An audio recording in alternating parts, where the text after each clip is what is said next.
अल्हम्दुलिल्लाहि रब्बिल आलमीन वलाक़िबतु लिलमुत्तक़ीन वस्सलातु वस्सलामु अला खैरि खल्क़िही मुहम्मद व आलिही व अस्हाबिही अजमाइन। बिस्मिल्लाहिर्रहमानिर्रहीम।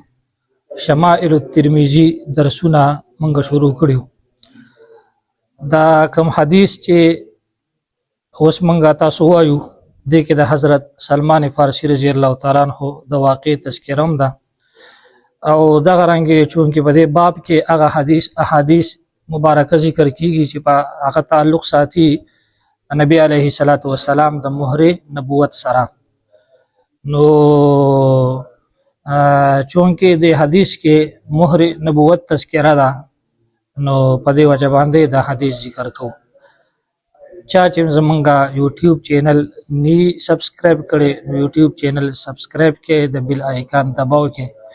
تاسو تبا په دې چینل باندې مختلف درسونه مخې ته درځي.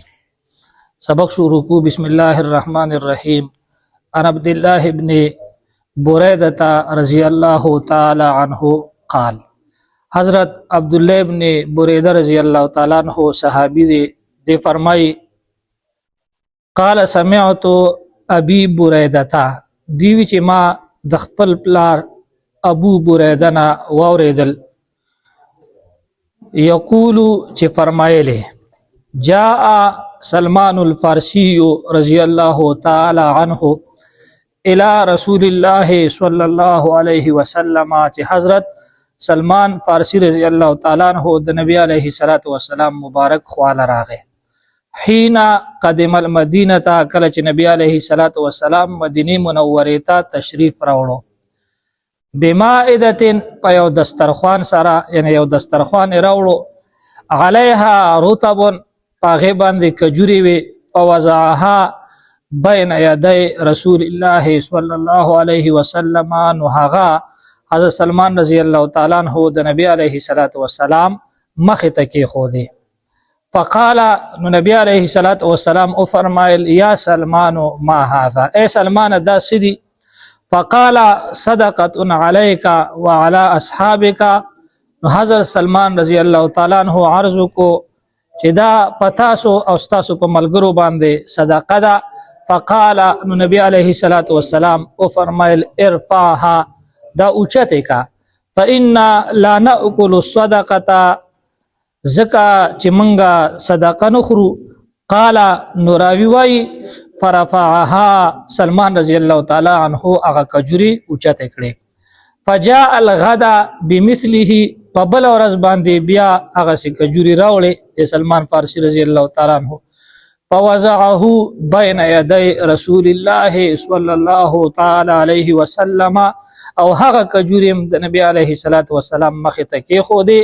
فقال، نو نبی علیه السلام او فرمایل، ما هذا یا سلمانو، اے سلمانا دا سدی. فقال هدیه لك، نو سلمان رضی الله تعالی عنہ عرض کو چې دا ستاسو د پاره هدیه ده. فقال رسول الله صلی الله علیه وسلم لاصحابه، نبی علیه الصلاۃ والسلام خپل صحابه او ملګرو ته او فرمایل، ابسطو، چې دیتا لاسونه را اوږده کې، یعنی دا خوره.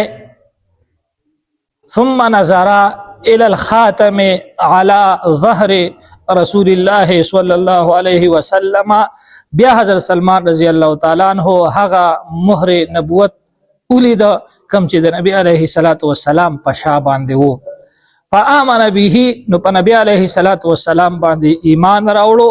وکانا لليهود، او د حضرت سلمان رضی الله تعالی عنہ د یهودو غلام جوړ کړی شوی. فاشتراه رسول الله صلی الله علیه وسلم بکذا وکذا درهما، نو نبی علیه الصلاۃ والسلام دا سلمان فارسی رضی الله تعالی عنہ واغست په دومره دراهم باندې، یعنی یو خاص مقدار د دراهم مقرر شو. دا په اصل کې خریداری نه و، بلکې دا مکاتبت، مخکنی درس کې تاسو دا ویلی دي. علی یغرس لهم نخلا، په دې شرط باندې چې دا سلمان فارسی رضی الله تعالی عنہ بعد د یهود د پاره کجوري لګي. فیعمل سلمان رضی الله تعالی عنہ فيه اور حضرت سلمان رضی اللہ تعالی عنہ با پاغي کجورو دومره مهنت کی حتی تطعما تر دې پورې چې هغه کجوري یعنی دغه ونی چې کوم دی په دې باندې میوه راشي یعنی کجوري ونیشي. فغرسا رسول الله صلی الله علیه وسلم النخله، نبی علیه الصلاۃ والسلام په خپل لاړه او هغه کجوري نبی علیه الصلاۃ والسلام ولګولې الا نخله واحده علاوه د یو کجورینا غرسها عمر رضی الله تعالی عنه چې هغه حضرت عمر رضی الله تعالی عنه ولګولا. فحملت النخل من عامها، نو د هغه کجورو ونی چې وي په دغه کال هغه کجوري ونی وي. ولم تحمل النخله، او په یوې کجوري باندې میوه را نغله یعنی هغه کجوري ونی وي هغه چې هغه حضرت عمر فاروق رضی الله تعالی عنه لګولې و. فقال رسول الله صلی الله تعالی علیه وسلم، نبی علیه الصلاۃ والسلام او فرمایل ما شأن هذه النخله، د دې کجوري څه مساله ده، څه خبره ده چې دې کجوري باندې میوه نه دراغله. نو فقال عمر، حضرت عمر رضی الله تعالی عنہ عرض کو یا رسول الله، اے دا الله رسوله انا غرستها، دا کجورا ما لګولې وا. فنزعها رسول الله صلی الله تعالی علیه وسلم، نو نبی علیه الصلاۃ والسلام هغه کجورا راويستا. فغرسها، نو نبی علیه السلام بیا هغه کجورا ولګولا. فحملت من عامها، نو هغه کجوري په هغه کال باندې کجوري اونې وی میوه ونی ولا. جزاكم الله خيرا، احسن الجزاء في الدارين.